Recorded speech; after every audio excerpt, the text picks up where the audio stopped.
Marcus Thompson sat in the mahogany-paneled conference room, his worn jeans and faded flannel shirt contrasting sharply with the expensive suits surrounding him.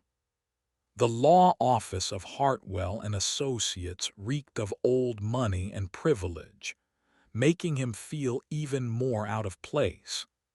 His grandfather's funeral had been 3 days ago, and now here he was, listening to his grandfather's will being read alongside relatives he barely knew but who clearly thought they deserved everything. Attorney Richard Hartwell cleared his throat and began reading from the thick document. To my eldest son, William Thompson, I leave my estate in the Hamptons, valued at approximately $3.2 million.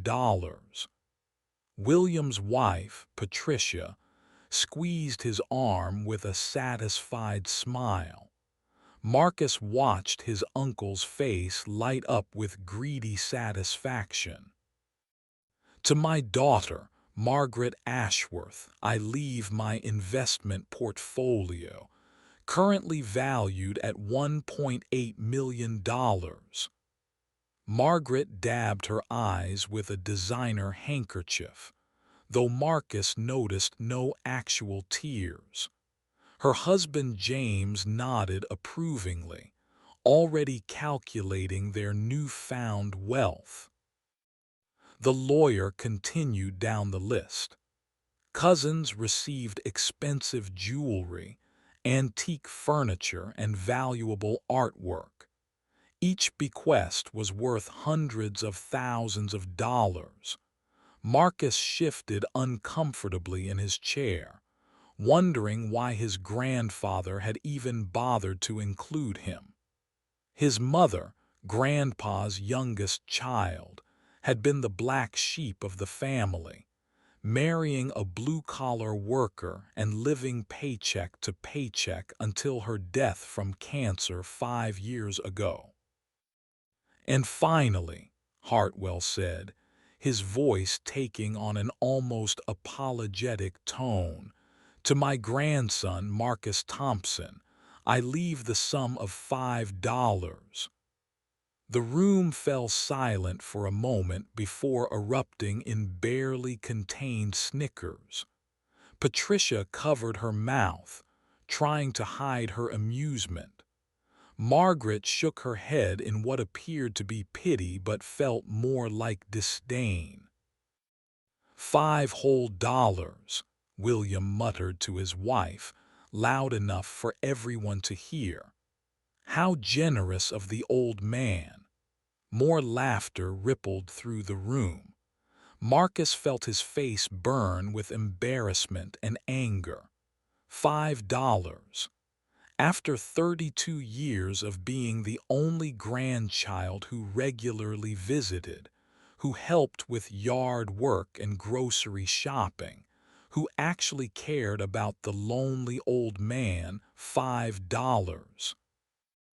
Marcus had grown up hearing whispered family gossip about how his mother had disappointed everyone by marrying beneath her station, how she'd thrown away her privileged upbringing for love, how Marcus would never amount to anything because he didn't have the family's refined breeding. Now, sitting in this room full of people who saw him as nothing more than an embarrassing reminder of his mother's choices, those whispers felt like screams. "Is that all?" Marcus asked quietly, his voice barely audible over the continued chuckling. Hartwell looked uncomfortable, glancing at the other family members before returning his attention to the will. "Actually, there is one more item. Your grandfather also left you the contents of safety deposit box number 847 at First National Bank."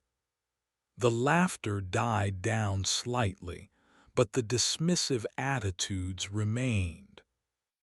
What could possibly be in an old man's safety deposit box that would matter?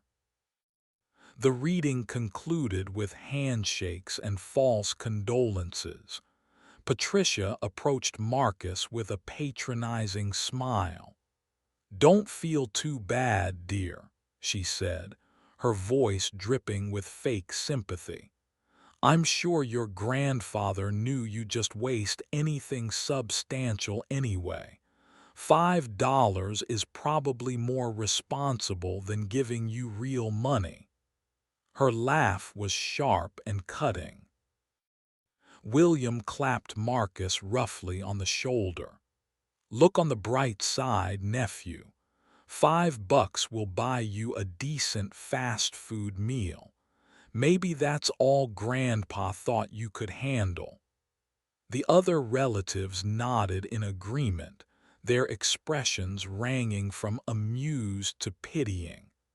Marcus felt like he was 12 years old again, being excluded from family gatherings because his clothes weren't nice enough. Margaret joined the conversation, her tone falsely concerned.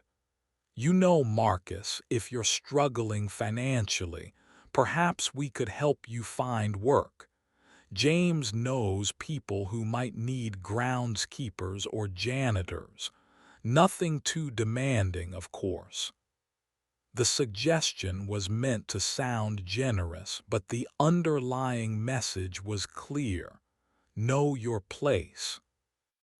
As the family members filed out, discussing their windfall and making plans for expensive vacations and home renovations, Marcus remained seated. The $5 inheritance felt like a final insult from beyond the grave. Had his grandfather really thought so little of him? All those afternoons spent listening to war stories and helping with crossword puzzles, had they meant nothing? Hartwell approached Marcus as the room emptied. "I'm sorry about the family's reaction," he said quietly. "Your grandfather was very specific about his wishes. He insisted everything be read exactly as written, including the safety deposit box provision." There was something in the lawyer's tone that Marcus couldn't quite identify. It almost sounded like the man was trying not to smile. "When can I access the safety deposit box?" Marcus asked, more out of curiosity than any real hope of finding something valuable. Hartwell checked his watch. "The bank is still open. We could go now if you'd like. I have the necessary documentation." Marcus nodded, figuring he might as well see what other disappointment awaited him. The drive to First National Bank was quiet. Marcus stared out the window at the expensive neighborhood where his grandfather had lived, thinking about all the times he'd walked these streets as a child, feeling like an outsider even then. His grandfather's house, now William's house, sat behind tall hedges and iron gates, a constant reminder of the wealth that had somehow passed him by. At the bank, they were escorted to the safety deposit box vault by a manager who seemed unusually interested in their business. "Box 847, she said, retrieving it from the wall of identical metal containers. "Your grandfather was quite particular about this box, visited it regularly, always alone." She set the long metal box on the table and discreetly withdrew, leaving Marcus and Hartwell alone. Marcus's hands trembled slightly as he lifted the lid of the safety deposit box. Inside, he found a thick manila envelope with his name written in his grandfather's distinctive handwriting. Beneath it lay several smaller boxes and what appeared to be additional legal documents. His heart hammered as he opened the envelope and began reading the letter inside. "My dear Marcus," the letter began, "if you're reading this, then my will has been read and my family has shown their true colors. I hope you weren't too hurt by their reaction to your inheritance. What they don't know, what they could never understand, is that $5 was never your real inheritance." Marcus looked up at Hartwell, who was watching him with an expression that definitely contained suppressed amusement now. "Keep reading," the lawyer encouraged. Marcus's eyes returned to his grandfather's letter, his pulse quickening with each word. "You see, Marcus, I've been watching this family for decades. I've seen how they treat people they consider beneath them, how they've treated you and how they treated your mother. I've watched William embezzle from his company, thinking no one would notice. I've seen Margaret cheat on her taxes year after year. I've witnessed their cruelty, their entitlement, their complete lack of character." The letter continued for several pages, detailing observations about family members that Marcus had never realized his grandfather was making. Stories of casual cruelty, financial impropriety, and moral bankruptcy that painted a picture of people who thought their wealth made them untouchable. "But you, Marcus, you're different. You visited me not because you expected something in return, but because you cared. You helped me with groceries because I needed help, not because you wanted to be remembered in my will. You listened to my stories because you valued our relationship, not because you were calculating your inheritance." Marcus felt tears stinging his eyes as he read his grandfather's words. The old man had noticed everything, every slight from other family members, every kindness Marcus had shown, every moment of genuine connection they'd shared. "That's why," the letter continued, "your real inheritance isn't $5. It's in the other documents in this box." With shaking hands, Marcus reached for the legal papers beneath the letter. The first document made his breath catch in his throat. It was a deed to a property in Colorado, 247 acres of mountain land with a small cabin, valued at over $2 million. The deed was already in his name, transferred years ago but kept secret until now. Hartwell smiled as he watched Marcus's expression change. "Your grandfather purchased that land 30 years ago," he explained. "He's been developing it quietly ever since. The property now includes timber rights, mineral rights, and access to a private lake. It's worth considerably more than the $2 million conservative estimate." The next document was even more shocking. A bank statement showing an account with Marcus's name containing nearly $4 million. "This account has been growing for 20 years, Hartwell explained. Your grandfather made regular deposits and investments in your name. He wanted to ensure you'd never have to depend on this family's charity or goodwill. Marcus stared at the numbers, barely comprehending what he was seeing.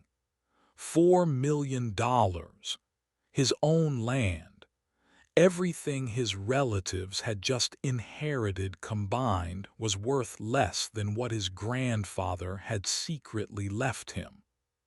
The irony was overwhelming. They'd laughed at his $5 inheritance while sitting in the presence of someone who'd just become wealthier than all of them. But there was more. The next document outlined a trust fund that would provide Marcus with a substantial monthly income for life, separate from the lump sum inheritance. There were stock certificates for companies Marcus had never heard of, but that appeared to be worth millions more. His grandfather had been building this secret fortune for decades. Why did he hide all this? Marcus asked, his voice barely a whisper. Hartwell leaned back in his chair, his expression thoughtful. Your grandfather was a very wise man. He knew that if the family suspected you were receiving a significant inheritance, they would have fought it. They would have contested the will, tied up the money in court for years, and made your life miserable. The lawyer continued, this way they get what they think they deserve. They have no grounds to contest anything, and you get what you actually deserve. Plus, he wanted to see their true nature one final time. Consider it his last test of their character, a test they failed spectacularly. Marcus thought about the laughter, the condescending comments, the way his relatives had treated him just hours ago. They'd been so confident in their superiority, so certain that their expensive clothes and fake sympathy made them better than him. Now they were going home to celebrate inheritances that were a fraction of what the poor relation had received. The final item in the safety deposit box was a small jewelry box. Inside was his grandfather's military medal from World War II, a bronze star, along with another note. This medal represents real courage and honor, it read. Values that money can't buy but that you've shown throughout your life. Wear it knowing that you've earned the right to carry on our family's true legacy. Marcus held the medal, feeling its weight and thinking about his grandfather's service. The old man had rarely talked about the war, but Marcus knew he'd served with distinction. Now he understood that his grandfather saw those same qualities in him: loyalty, integrity, genuine care for others. What happens now? Marcus asked Hartwell. The lawyer gathered the documents carefully. Now you decide what you want to do with your inheritance. The money is yours immediately. The land is yours, has been for years. You could live quietly and never tell your family the truth. Or, Hartwell's smile suggested he thought Marcus might choose a different path. Marcus spent the next week processing his new reality. He took time off from his job at the automotive repair shop, claiming he needed to handle his grandfather's affairs. Technically, it wasn't a lie. He did have affairs to handle, just not the kind his coworkers imagined. The first thing he did was visit his grandfather's grave alone. Standing before the simple headstone, Marcus finally understood the old man's final gift. It wasn't just money or land, it was justice. His grandfather had leveled the playing field in the most elegant way possible, ensuring that kindness and character were rewarded while exposing the ugly truth about the rest of the family. "Thank you, Grandpa," Marcus whispered to the stone, "for seeing me when they couldn't, for believing in me when I didn't believe in myself." A gentle breeze rustled the leaves overhead, and Marcus chose to interpret it as his grandfather's acknowledgement.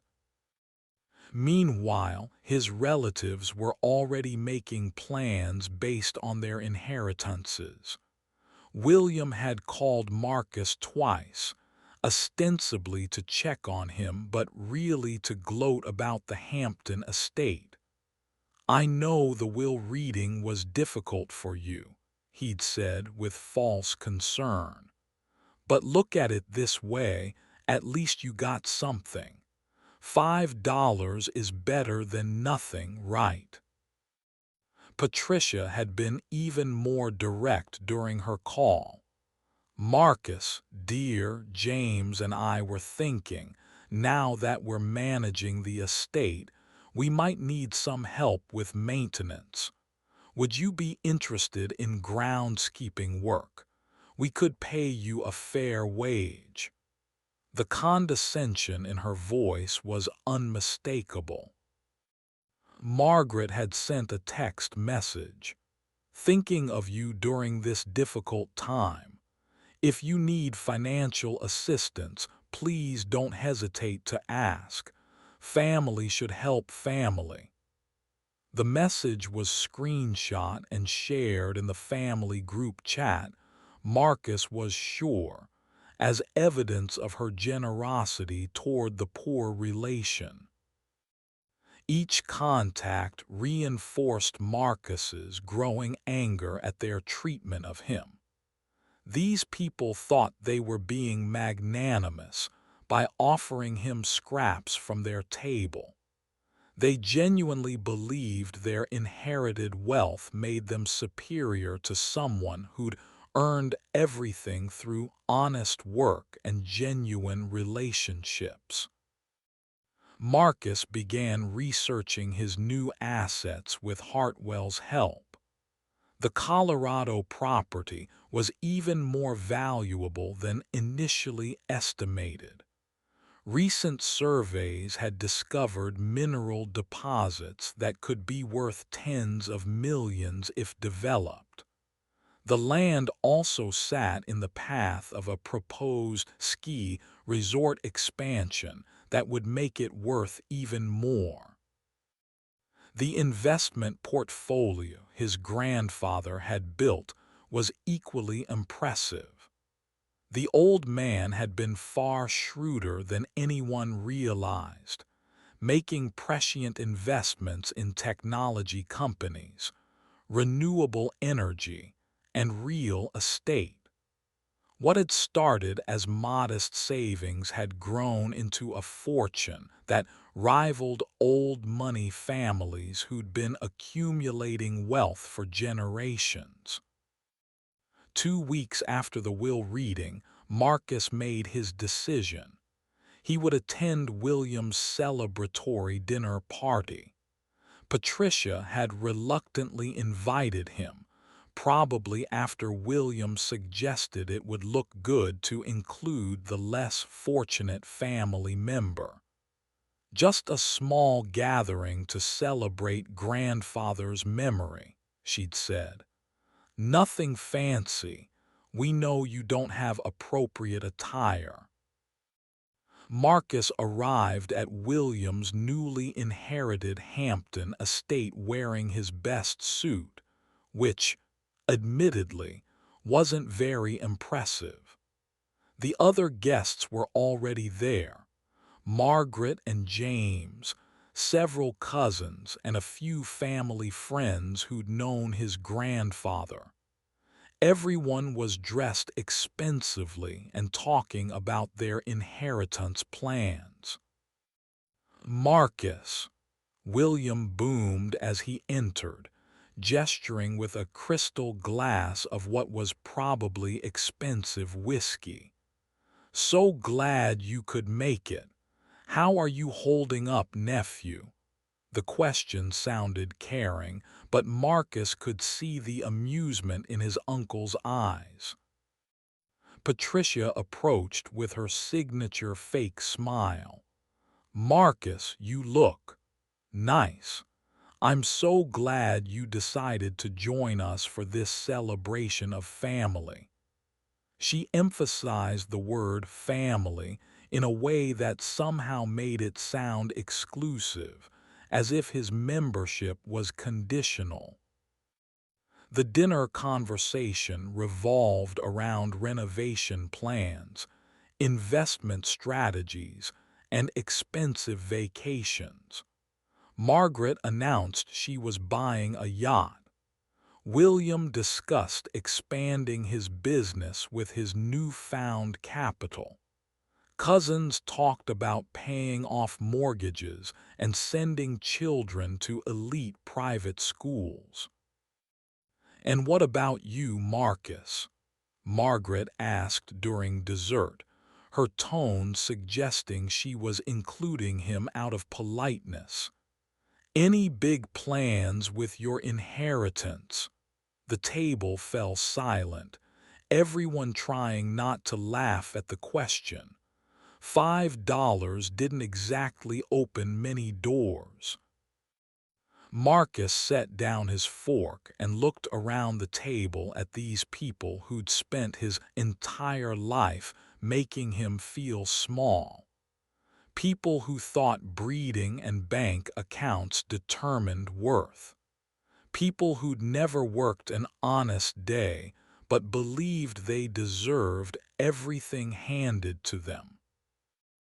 "Actually," Marcus said quietly, "I do have some plans." He reached into his jacket pocket and pulled out a folder of documents. "I've been thinking about investing in real estate, maybe starting a business. Funny thing about money, once you have it, it tends to grow." William laughed, assuming Marcus was making some kind of joke. "Well, $5 is a start, I suppose. You'll need to save up quite a bit more before you can think about real investments." The other guests chuckled along, clearly enjoying what they saw as Marcus's delusion. Marcus opened the folder and pulled out the deed to the Colorado property. He placed it on the table where everyone could see it. "I've actually already started. This is my property in Colorado, 247 acres with timber and mineral rights."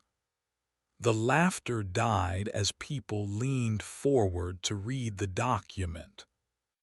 Patricia was the first to speak, her voice uncertain. "This must be some kind of mistake. That's a very expensive piece of property." She looked at the deed more closely, her expression changing from confusion to disbelief. "This says the property is worth over $2 million. Marcus pulled out the bank statements next, placing them beside the deed. "And this is my investment account. It's been growing for about 20 years now." The silence around the table was deafening as people processed what they were seeing. Numbers with more zeros than anyone had expected. William grabbed the bank statement, his face growing pale as he read. "This can't be real. How could you possibly have $4 million? You work in a garage. His voice rose with each word, attracting attention from other guests. Actually, Marcus said calmly, I own a garage. Bought it 3 years ago. Been expanding the business steadily. This was technically true. He'd purchased the shop where he worked using savings and a loan. What he didn't mention was that he could now afford to buy a chain of garages without denting his inheritance. Margaret snatched the property deed, studying it as if it might disappear. But how? Where did this money come from? Grandfather left you $5. We all heard it. Her voice carried a note of panic, as if Marcus's wealth somehow diminished her own. Marcus leaned back in his chair, enjoying their confusion and growing anger. Grandfather left me exactly what he intended to leave me. He was very clear about his wishes. He pulled out the letter from the safety deposit box, though he didn't offer to let them read it. You see, Marcus continued, Grandfather and I had a different kind of relationship than he had with the rest of you. While you were all calculating what you might inherit, I was just spending time with someone I cared about. Apparently, that meant something to him. James, who'd been silent until now, finally found his voice.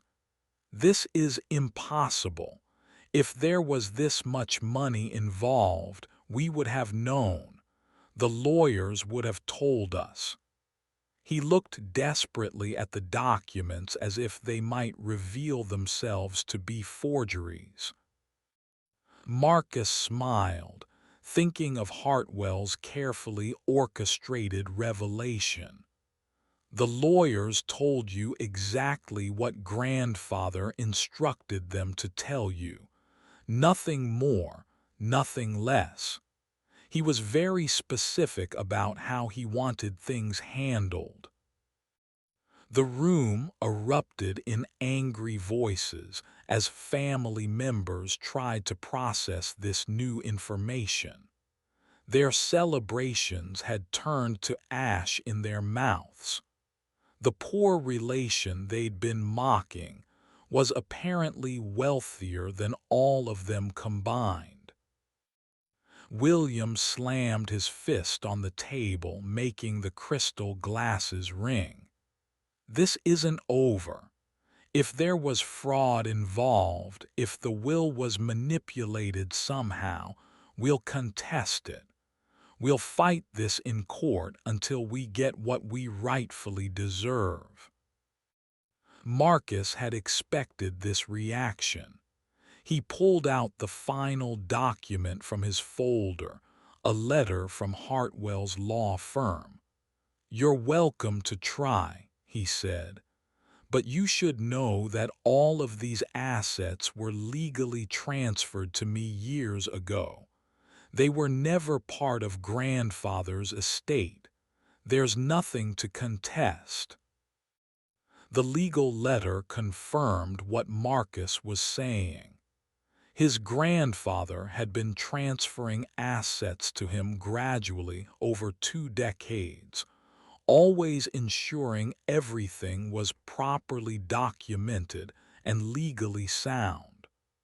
The $5 inheritance was legitimate. It was all that remained in the estate after the secret transfers were complete. Patricia read the letter twice, her face growing redder with each word.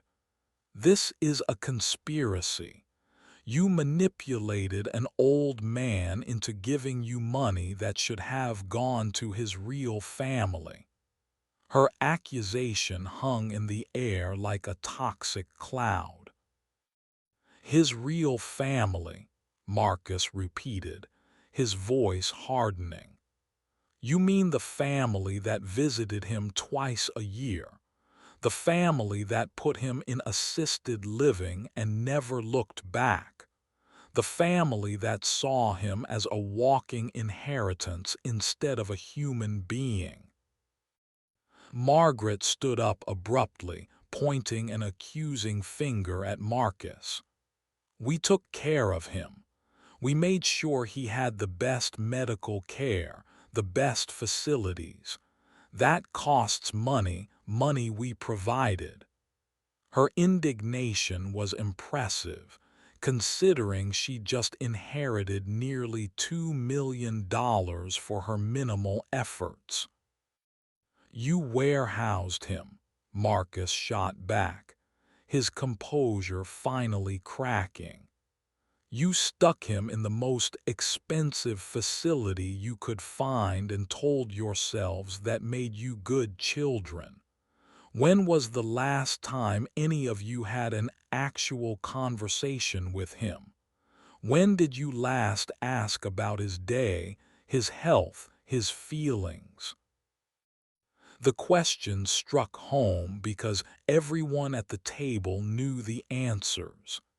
They'd treated their father like an obligation to be managed rather than a person to be loved. Their care had been financial and distant, buying peace of mind rather than providing actual comfort. William tried a different approach, his voice taking on a threatening tone. Listen, Marcus, family is family. We can work something out here. Maybe divide things more equitably. After all, we're the ones who'll be managing the family legacy going forward. Marcus almost laughed at the suggestion. Family legacy. What legacy is that exactly? The legacy of treating people like they're worth less because they don't have money.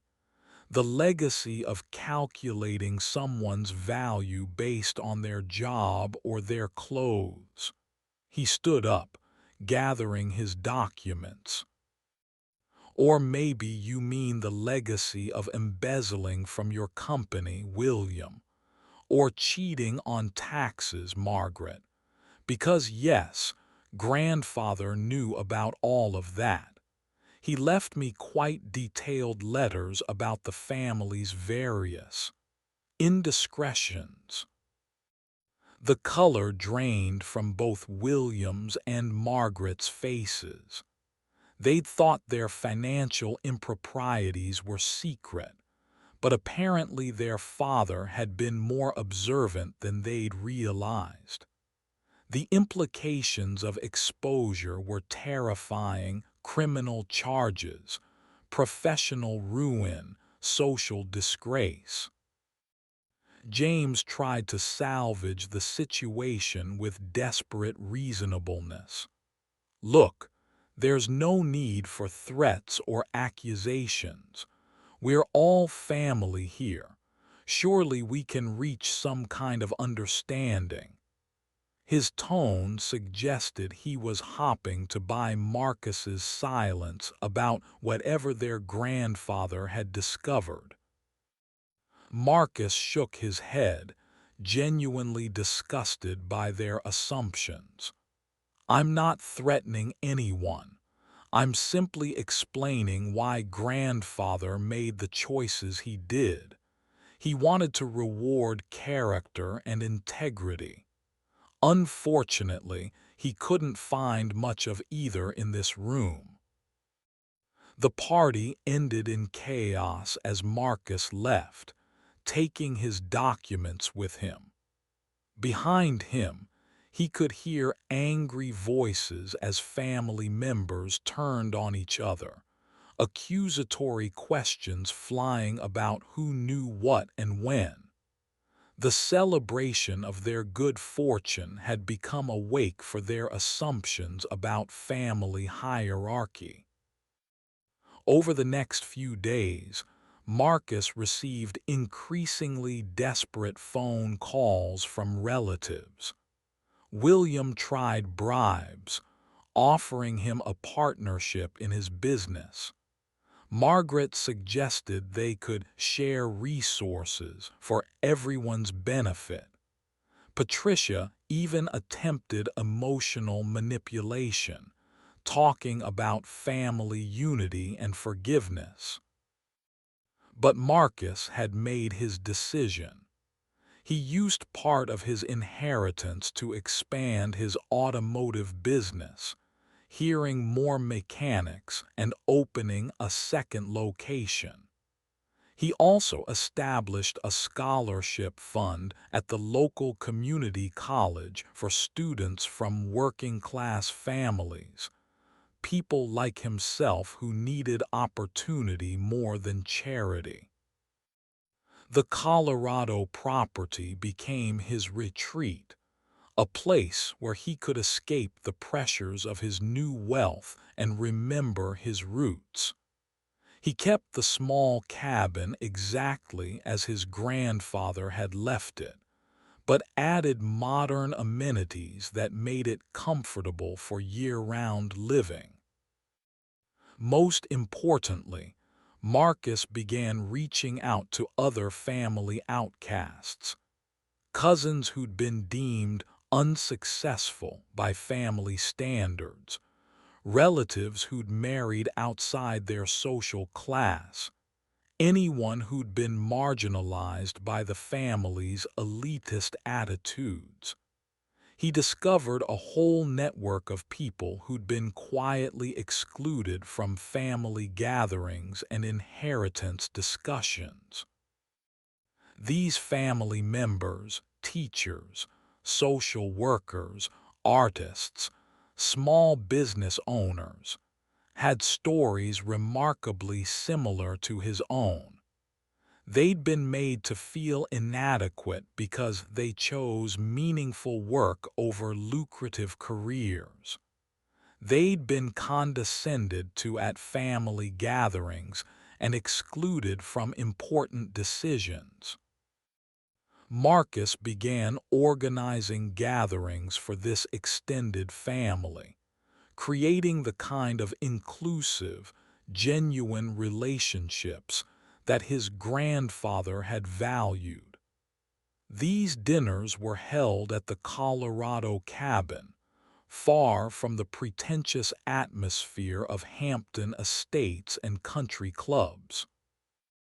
Meanwhile, his grandfather's legitimate heirs were discovering that their inheritances came with unexpected complications. William's Hampton estate required enormous maintenance costs and property taxes that quickly ate into his liquid assets.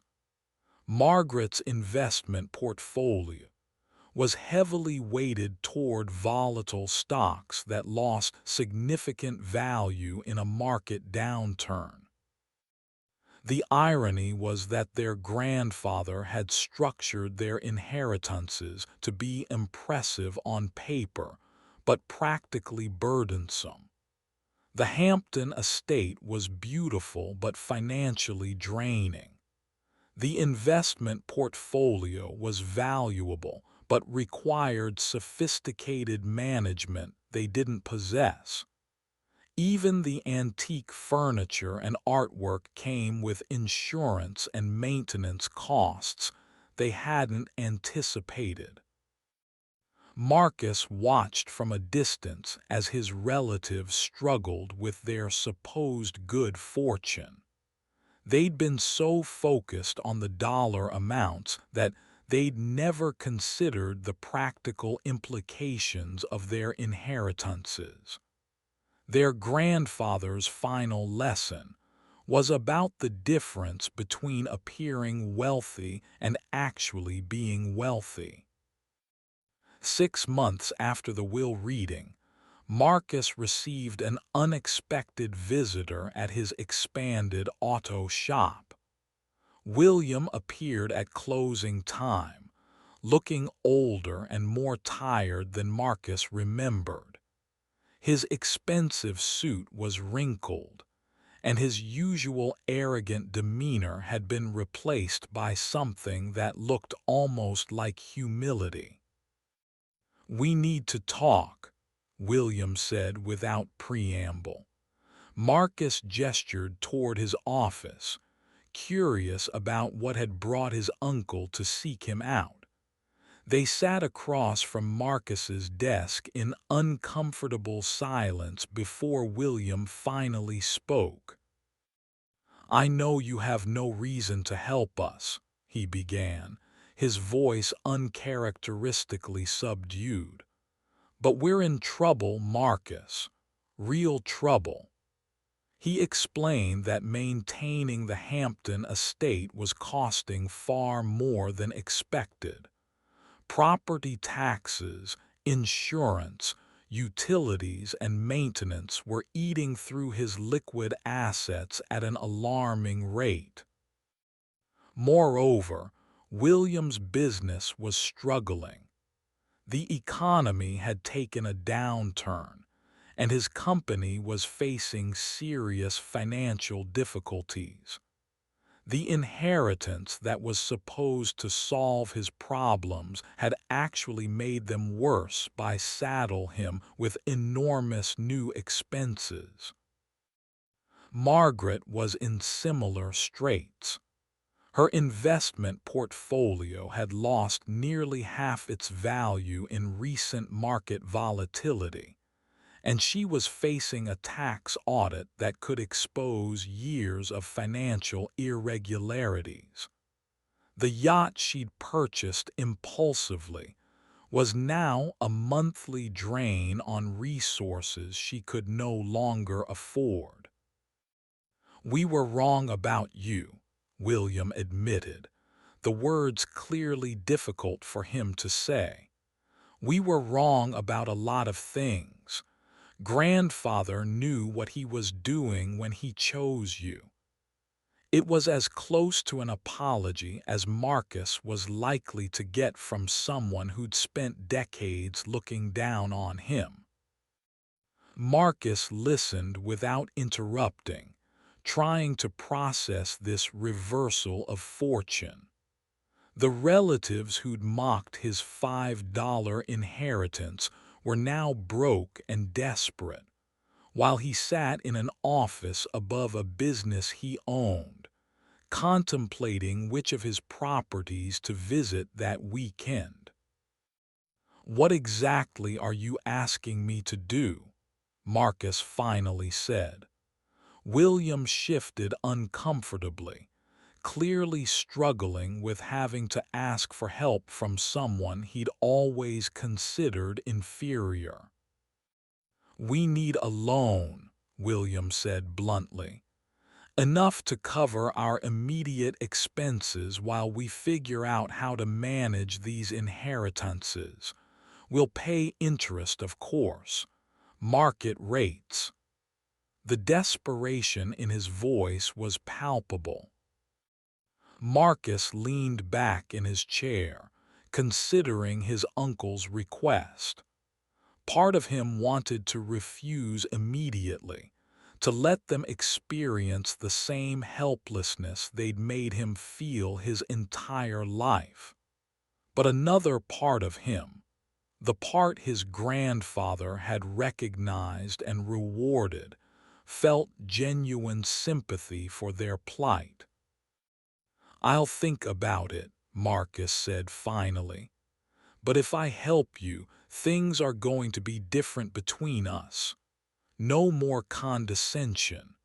No more treating me like I'm less than you because of my job or my background.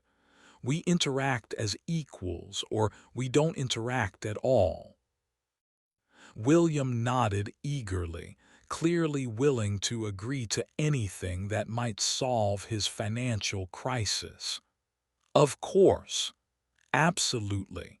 You have my word." Marcus wondered how much William's word was worth, but he was willing to find out.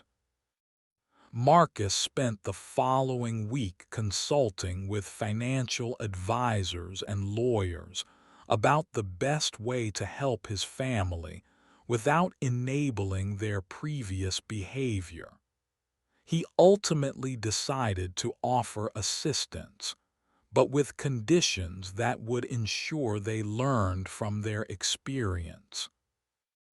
Rather than simple loans, Marcus proposed a structured arrangement. He would purchase the Hampton estate from William at fair market value, allowing William to retain liquid assets while eliminating the crushing maintenance costs. William could continue living there as a tenant, paying reasonable rent that covered basic expenses. For Margaret, Marcus offered to buy out her volatile investment portfolio and replace it with a smaller but stable trust fund that would provide steady income without the risk of major losses. The trust would be managed professionally, removing the burden of investment decisions she was unqualified to make. The conditions for this help were non-negotiable. Both William and Margaret would have to attend financial planning classes to learn how to manage money responsibly. They would also be required to participate in family therapy sessions, designed to address the toxic dynamics that had poisoned family relationships for decades. Most importantly, they would have to acknowledge publicly, to the entire extended family, how they had misjudged Marcus and commit to treating all family members with respect regardless of their financial status or career choices. The therapy sessions were particularly revealing. With a neutral mediator present, family members finally began discussing the years of hurt feelings, exclusion, and casual cruelty that had defined their relationships. Marcus learned that even William and Margaret felt pressure from family expectations, though their response had been to perpetuate the cycle rather than break it. Patricia struggled the most with the new family dynamics. She had built her entire identity around being married to the successful brother and looking down on everyone else. Having to treat Marcus as an equal, or, realistically, as someone more financially successful than her husband, challenged her worldview fundamentally. But gradually, the family began to change. The financial crisis had stripped away pretensions and forced everyone to confront the emptiness of their previous relationships. Without the buffer of assumed superiority, they had to learn to interact as actual human beings. Marcus used his resources to create opportunities for genuine family connection. He organized trips to the Colorado property, where everyone could experience the simple pleasure of spending time together without the distractions of wealth and status. These gatherings focused on activities rather than appearances: hiking, fishing, campfire conversations that revealed the people behind the facades. The most meaningful change came in how the family treated its previously marginalized members. Teachers, social workers, and artists who had been excluded from family events were suddenly welcomed. Their contributions to society were recognized and valued. Children who had been taught to look down on unsuccessful relatives learned instead to appreciate diverse forms of achievement. Marcus's scholarship fund grew into a foundation that provided educational opportunities for working-class students throughout the region. Several family members became involved in the foundation's work, discovering the satisfaction that came from using their resources to help others rather than simply accumulating more wealth. 2 years after the will reading, Marcus stood in the same cemetery where his grandfather was buried, but this time he wasn't alone. William, Margaret, and several other family members had joined him for the anniversary of the old man's death. They came not out of obligation, but out of genuine respect for someone they were finally beginning to understand. He knew exactly what he was doing, Margaret said quietly, placing flowers on the grave. Every decision, every detail of that will, it was all designed to teach us something. She looked at Marcus with an expression that held real warmth instead of the calculating coldness he remembered from childhood. William nodded, his own transformation evident in his relaxed demeanor and genuine smile. I spent so many years thinking I was smarter than him. Turns out he was playing chess while we were playing checkers. He'd learned to manage the Hampton estate efficiently and had even started a small business, helping other people downsize their inherited properties. Patricia had perhaps changed the most. The therapy sessions had helped her understand how her need to feel superior had damaged her relationships with her own children. She was now working as a volunteer with the foundation, using her organizational skills to help underprivileged students navigate college applications. The family gatherings at the Colorado cabin had become an annual tradition, but they'd evolved beyond simple reunions. The property now hosted leadership retreats for scholarship recipients, family therapy workshops for other dysfunctional wealthy families, and summer camps for children from all economic backgrounds. Marcus had also used his inheritance to quietly help other people facing injustice. When he learned about a teacher being fired for refusing to inflate grades for wealthy students, he funded her legal defense. When a small business owner was being forced out by a corrupt landlord, Marcus's resources helped level the playing field. These interventions were done anonymously, through lawyers and intermediaries. Marcus had no interest in being seen as a savior or building a public reputation as a philanthropist. He simply wanted to use his grandfather's gift to create the kind of world the old man would have wanted, one where character mattered more than connections, where integrity was rewarded over inheritance. The automotive business had grown into a regional chain, but Marcus maintained his hands-on approach. He still worked in the garage several days a week, enjoying the satisfaction of fixing things and working with his hands. The money had given him freedom, but it hadn't changed his fundamental values or interests.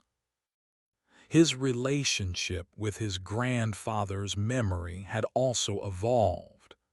The old man was no longer just the grandfather who had loved him, despite his family's disapproval. He was also a teacher whose final lesson continued to unfold years after his death. Every decision Marcus made was influenced by the question, what would Grandpa think of this choice?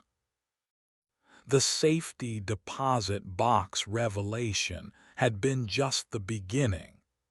The real inheritance was the responsibility that came with resources and the wisdom to use them well.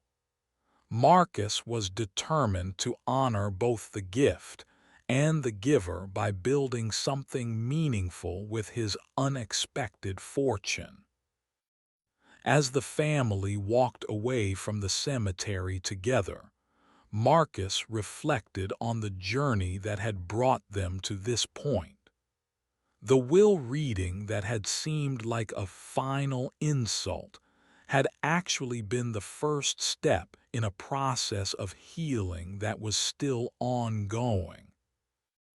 His phone buzzed with a message from one of his scholarship recipients, a young woman from a working-class family who was now in her second year of medical school. Her message was simple: "Thank you for believing in people like us." Marcus smiled, knowing his grandfather would have approved. The $5 inheritance had become a family legend, a reminder of how wrong their assumptions had been and how much they'd had to learn about value and worth.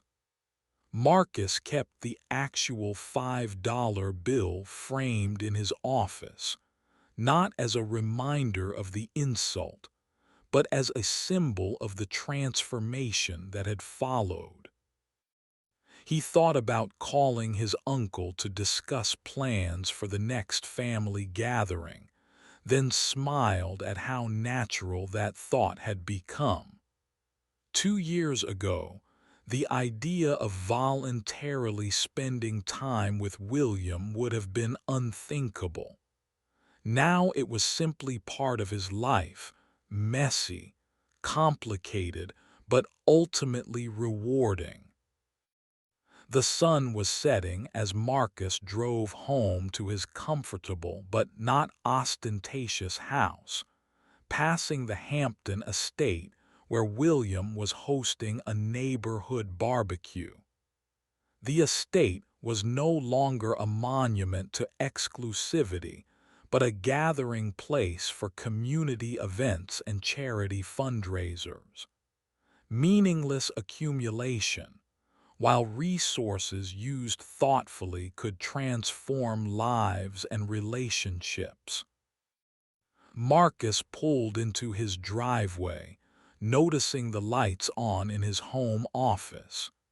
He'd been working on plans for a new initiative, a mentorship program that would pair successful tradespeople with young adults aging out of the foster care system. It was the kind of practical, hands-on help that his grandfather would have appreciated. Inside, he found a stack of applications from potential mentors on his desk. Auto mechanics, electricians, plumbers, carpenters, skilled workers who understood the value of honest labor and wanted to pass their knowledge to the next generation.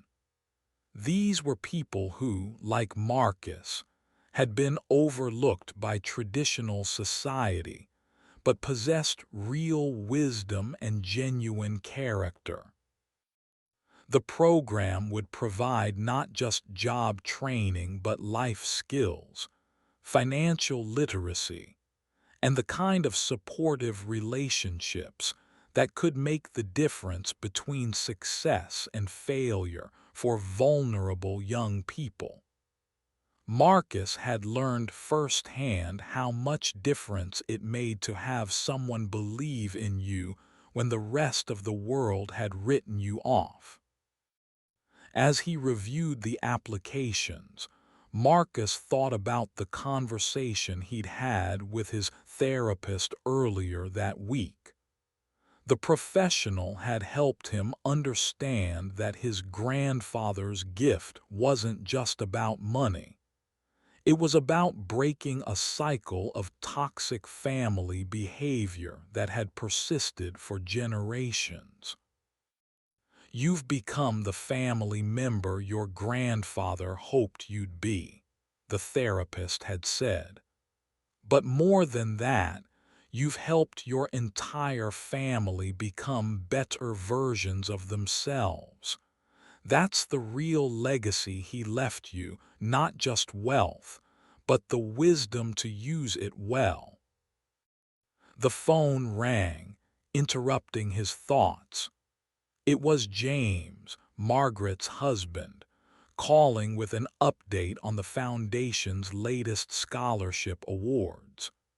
15 new recipients had been selected, including a young man whose background was remarkably similar to Marcus's own, raised by a single mother, working multiple jobs to help support his family, dismissed by teachers who couldn't see past his circumstances. His essay was incredible, James said, his voice filled with genuine enthusiasm. He wrote about wanting to become a teacher specifically to help kids like himself, the kind of kid everyone gives up on. James had become one of the Foundation's most dedicated volunteers, finding purpose in work that actually mattered rather than just generated profit. After hanging up, Marcus walked to the window and looked out at the neighborhood where he'd chosen to live. It wasn't the most expensive area in town, but it was filled with families like the one he'd grown up in, people who worked hard, supported each other, and understood that community was more valuable than competition. His neighbor, Mrs. Rodriguez, was in her garden, tending to the vegetables she shared freely with anyone who needed them. Her husband worked construction, and their children were the first in their family to attend college, partly thanks to scholarships from Marcus's foundation, though they didn't know the source of their good fortune. This was the world his grandfather had wanted him to remember and protect, not the isolated bubble of inherited privilege, but the interconnected community of people who depended on each other and took care of their neighbors. Money was a tool for strengthening these connections, not replacing them. The next morning brought an unexpected phone call from Hartwell, the family lawyer. "Marcus, I have something interesting to share with you," he said, his voice containing the same barely suppressed amusement Marcus remembered from their first meeting at the safety deposit box. "Your grandfather left one final surprise. I was instructed not to reveal it until exactly 2 years after the will reading." Marcus felt a familiar flutter of anticipation, wondering what other lessons his grandfather had planned from beyond the grave. "There's another property," Hartwell continued, "a small island off the Maine coast that your grandfather purchased decades ago. He's been developing it as a retreat center, cabins, meeting spaces, recreational facilities. It's designed to host programs for at-risk youth, family reconciliation workshops, leadership training for nonprofit organizations. Marcus sat down heavily, overwhelmed by the scope of his grandfather's long-term planning. The old man had been building a legacy of healing and education, while his family assumed he was simply a wealthy recluse. Every detail had been carefully considered, every element designed to serve others. The island comes with an endowment to fund operations in perpetuity, Hartwell added. Your grandfather wanted it to be self-sustaining, serving people who couldn't otherwise afford such resources. He also left detailed plans for programming, staffing, and management. The documentation that arrived later that day revealed the full extent of his grandfather's vision. The Island Retreat Center was designed to bring together people from different backgrounds and economic circumstances, creating the kind of genuine community that transcended artificial social barriers. There were programs for families working through conflict, workshops for young entrepreneurs from disadvantaged backgrounds, retreats for caregivers who needed respite and support. Every detail reflected his grandfather's understanding of what people actually needed rather than what they thought they wanted. Marcus spent the weekend reviewing the plans, amazed by their thoughtfulness and practicality. His grandfather had anticipated challenges and opportunities that Marcus was only beginning to understand. The retreat center would become the flagship program of the foundation, a place where real change could happen away from the distractions and pressures of everyday life. The first group scheduled to use the facility was a collection of families like his own, wealthy clans struggling with dysfunction, entitlement, and broken relationships. They would spend a week on the island learning the same lessons Marcus's family had discovered through crisis and necessity. Other programs would serve very different populations. Foster children aging out of the system would attend leadership camps. Small business owners from underserved communities would participate in entrepreneurship workshops. Families affected by trauma would find healing in the island's peaceful environment. Marcus realized that his grandfather had essentially created a university for the kinds of lessons that couldn't be taught in traditional classrooms. Lessons about character, community, and the responsible use of resources. The island would become a place where people could discover their better selves. Planning the retreat center's opening became Marcus's primary focus. He worked with architects to complete the final construction phases, hired staff who shared his grandfather's values, and developed partnerships with organizations serving vulnerable populations. The first family to benefit from the island program was one Marcus knew well, his own. 2 years after their initial crisis, they returned to spend a week together not because they had to, but because they wanted to. The retreat became an annual tradition, a chance to reconnect with the values that had transformed their relationships. On the third anniversary of his grandfather's death, Marcus stood on the dock of the island retreat center, watching the sunrise over the Atlantic.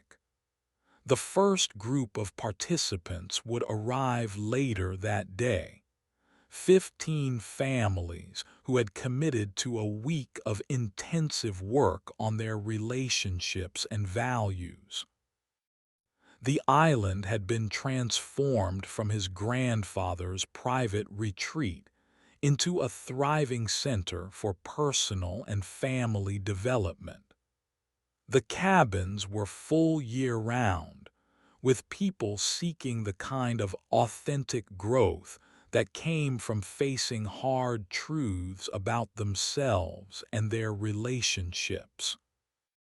Marcus had learned to facilitate some of the workshops himself, drawing on his own experience of family transformation. He particularly enjoyed working with young adults who felt dismissed or undervalued by their families, people who reminded him of his younger self. The thing about being underestimated, he would tell them, is that it gives you freedom to become whoever you're meant to be. When people don't expect much from you, you get to surprise them and yourself. His phone buzzed with a text from William. Annual family meeting tonight. Patricia made her famous lasagna. The casual tone of the message would have been unthinkable 3 years ago, when family interactions were formal, competitive, and often hostile. The family meetings had evolved into genuine planning sessions where they discussed the foundation's work, shared personal updates, and made decisions about how to use their collective resources most effectively. They'd become partners in their grandfather's mission rather than competitors for his approval. Margaret had started writing a book about their family's transformation, hoping to help other wealthy families avoid the mistakes they'd made. We're not the only people who have confused net worth with self-worth, she told Marcus. Maybe our story can help others figure it out before they damage their relationships. The book project had led to speaking engagements where Margaret shared their experience with other families struggling with similar issues. She'd become an unexpected advocate for financial therapy and family healing, using her previous dysfunction as a teaching tool.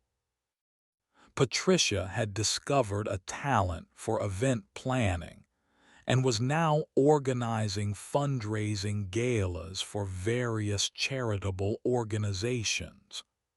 Her attention to detail and social connections, previously used for exclusionary purposes, had been redirected toward bringing people together for positive causes. Even James had found his niche, using his business background to help nonprofit organizations become more efficient and effective. He served on several boards and had become known for his ability to ask tough questions that led to better outcomes for the people these organizations served. As Marcus prepared for the day's activities, he reflected on how completely his life had changed since that humiliating will reading. The $5 inheritance that had seemed like such an insult had actually been the key to unlocking possibilities he'd never imagined. His grandfather's final gift hadn't been money or property, it had been perspective. The old man had shown Marcus that true wealth came from relationships, purpose, and the ability to make a positive difference in other people's lives. Everything else was just details. The sound of approaching boats interrupted his thoughts. The first families were arriving for the week's program, looking nervous and uncertain as they stepped onto the dock. Marcus smiled, remembering his own family's first tentative steps toward healing. By the end of the week, these strangers would become something like family to each other, bonded by shared vulnerability and mutual support. They would leave the island with tools for building better relationships and a deeper understanding of what really mattered in life. As the participants gathered in the main meeting hall, Marcus welcomed them with words his grandfather might have used. "You're here because someone in your family believed you could be better than you've been. The question is whether you're ready to prove them right." The week that followed was intense and transformative. Families confronted years of accumulated resentment, entitlement, and misplaced priorities. There were tears, arguments, breakthroughs, and moments of genuine connection that many participants hadn't experienced in years. Marcus watched one family in particular, the Hendersons, whose dynamic reminded him painfully of his own family's past. The parents were successful professionals who had raised their children to value achievement over character. The children had rebelled in various ways, leading to years of conflict and mutual disappointment. During one group session, the Henderson teenager exploded at his parents. "You never cared about me as a person. You only cared about my grades, my accomplishments, what I could do to make you look good." The pain in his voice was raw and familiar.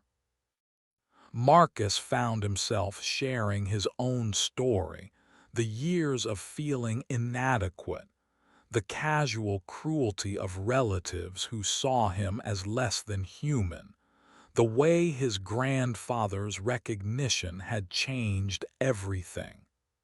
"The people who love you see your potential even when you can't see it yourself," he told the group. By the end of the week, the Hendersons were having real conversations for the first time in years. The parents were learning to value their children's character over their achievements. The children were beginning to understand the pressure their parents felt and the love that had been hidden beneath years of conflict. Similar transformations were happening throughout the group.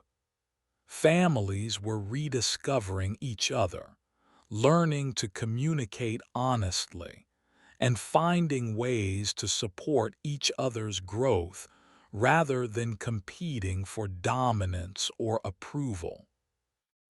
On the final evening, the families gathered around a campfire on the beach. One by one, they shared what they'd learned and committed to specific changes they would make when they returned home. The commitments were small but meaningful: weekly family dinners without devices, regular one-on-one time between parents and children, family service projects that would help them focus on others' needs. Marcus thought about his grandfather as he listened to these promises. The old man would have been delighted to see his island serving its intended purpose, not just providing a beautiful setting, but creating the conditions for real change in people's lives. The retreat center had already developed a waiting list of families wanting to participate. Word was spreading through networks of therapists, financial advisors, and family counselors about the island's unique approach to healing wealthy family dysfunction. But Marcus was most proud of the programs serving less privileged participants. The leadership camps for foster youth were particularly successful, with many participants going on to college or meaningful careers. The entrepreneurship workshops had launched dozens of small businesses in underserved communities. The scholarship program had grown beyond his wildest expectations, now funding not just college educations, but trade school training, professional development for teachers in low-income schools, and startup capital for social entrepreneurs. Every program reflected his grandfather's core belief that everyone deserved opportunities to develop their potential, regardless of their background or circumstances. The foundation had become a vehicle for creating the kind of meritocracy the old man had believed in, one based on character and effort rather than connections and inheritance. 5 years after the will reading, Marcus received an invitation that brought his transformation full circle. The local community college wanted to honor him as their alumnus of the year, recognizing his contributions to education and community development. The ceremony would be held in the same auditorium where he'd attended classes while working full-time at the auto shop, dreaming of eventually earning enough to take his girlfriend out to a nice restaurant. Now, he was being recognized alongside doctors, lawyers, and business leaders as someone who had made a significant impact on society. Marcus almost declined the honor, uncomfortable with public recognition for work he considered simply the right thing to do. But his therapist encouraged him to accept, pointing out that his visibility could inspire other people from similar backgrounds to believe in their own potential. The ceremony was attended by his entire family, including relatives who had once been too embarrassed to acknowledge their connection to him. William and Margaret sat in the front row, genuinely proud of what their nephew had accomplished. Patricia had organized a celebration dinner afterward, inviting not just family, but many of the people Marcus had helped over the years. In his acceptance speech, Marcus spoke about his grandfather's influence and the importance of recognizing potential in unexpected places. The most valuable people in our communities are often the ones who go unnoticed, he said. They're the teachers who stay late to help struggling students, the mechanics who fix your car honestly, the nurses who comfort patients no one else has time for. He talked about the danger of measuring worth by wealth and the importance of creating opportunities for everyone to contribute their unique gifts to society. My grandfather taught me that inheritance isn't just about money. It's about values, character, and the responsibility we have to help others succeed.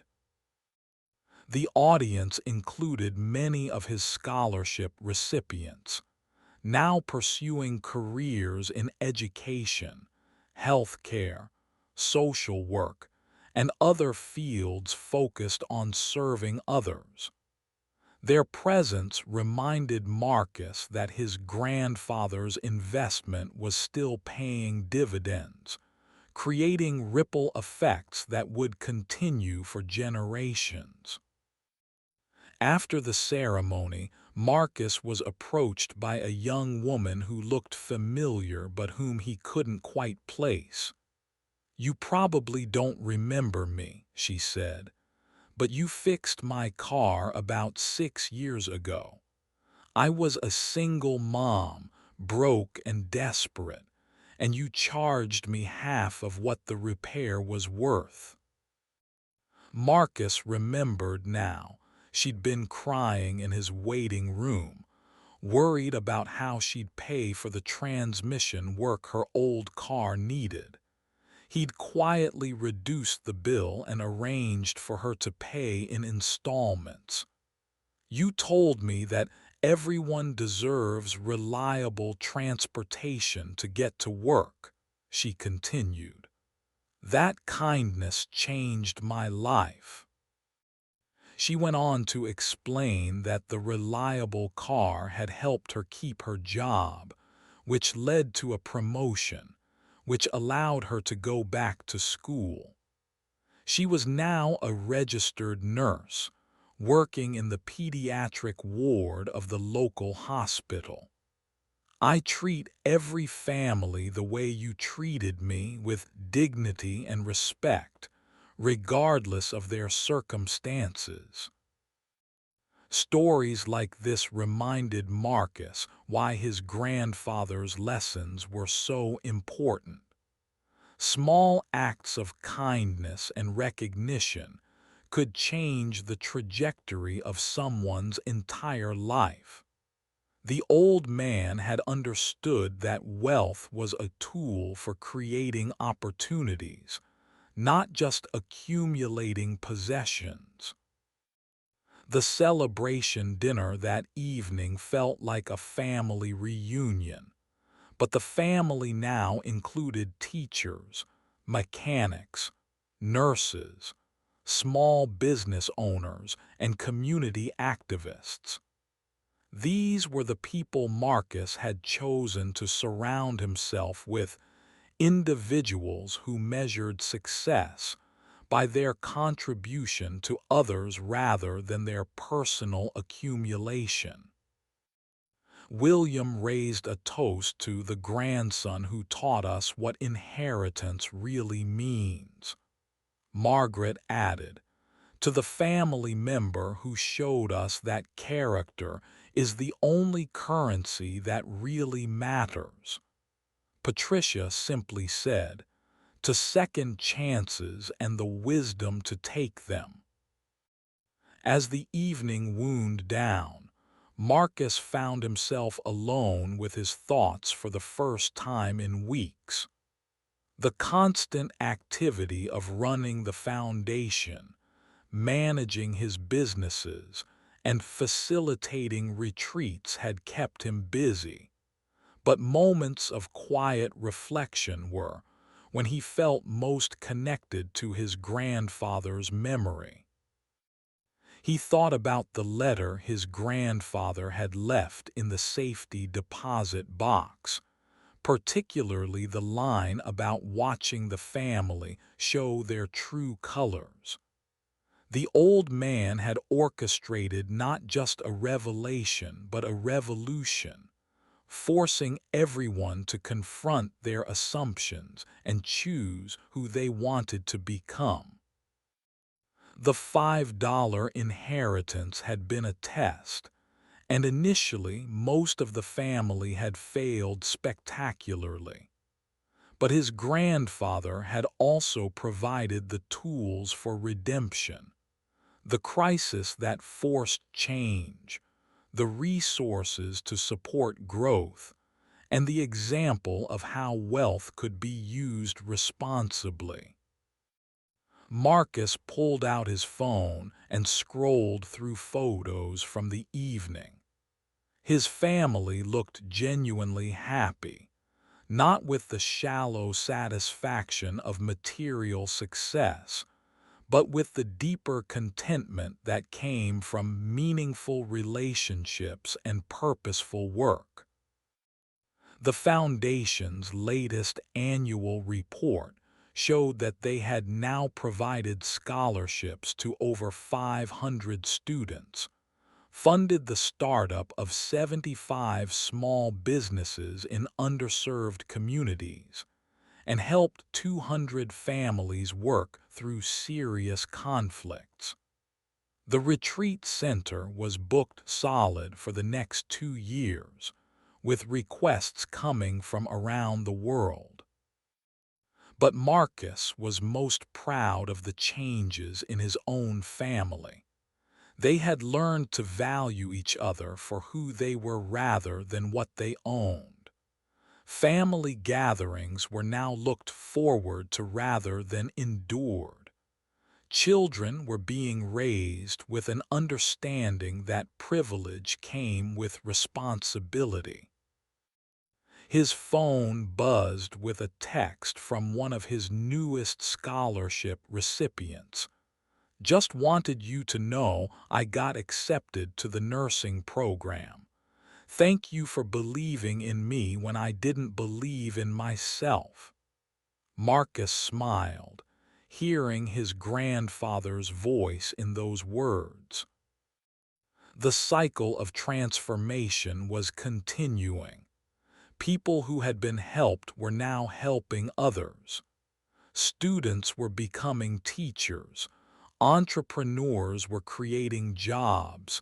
Families were modeling healthier relationships for their communities. The impact was exponential and ongoing. Marcus drove home through neighborhoods where many of his scholarship recipients lived, working-class communities, where parents worked multiple jobs to support their families' dreams. These were the places his grandfather had understood and valued, where real character was forged through necessity and mutual support.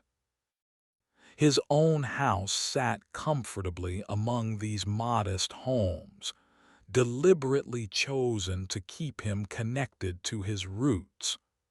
The wealth his grandfather had given him was invested in opportunities for others rather than luxury for himself. He had everything he needed, and the satisfaction of knowing his resources were making a difference.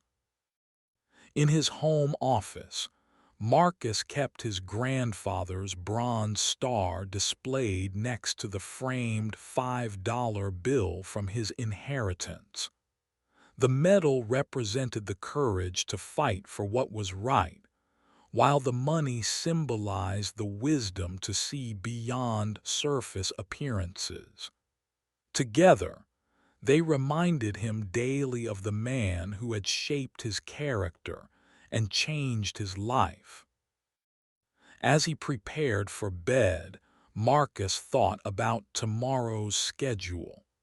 He would spend the morning working in the auto shop, staying connected to the skilled trades that had taught him the value of honest work. The afternoon would be devoted to reviewing applications for the Foundation's newest program, microloans for women starting small businesses. Evening would bring another family therapy session, this time with a wealthy family whose teenage daughter had been cutting herself as a cry for attention her parents were too busy to notice. These sessions were emotionally difficult but deeply rewarding, offering hope to families who had lost their way.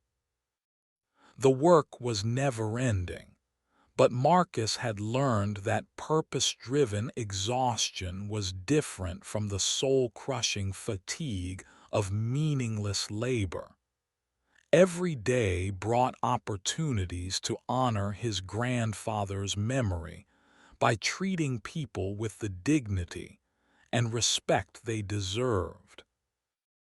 Before turning off the lights, Marcus looked once more at the Bronze Star. His grandfather had earned that medal by protecting his fellow soldiers, putting their welfare above his own safety.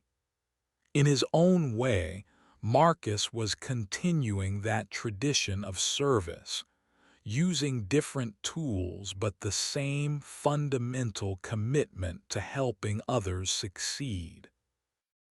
The $5 inheritance had been the beginning of a journey that transformed not just Marcus's life, but the lives of hundreds of other people. His grandfather's final gift was the understanding that true wealth came from what you gave away, not what you accumulated. It was a lesson that would continue influencing decisions and changing lives long after Marcus himself was gone.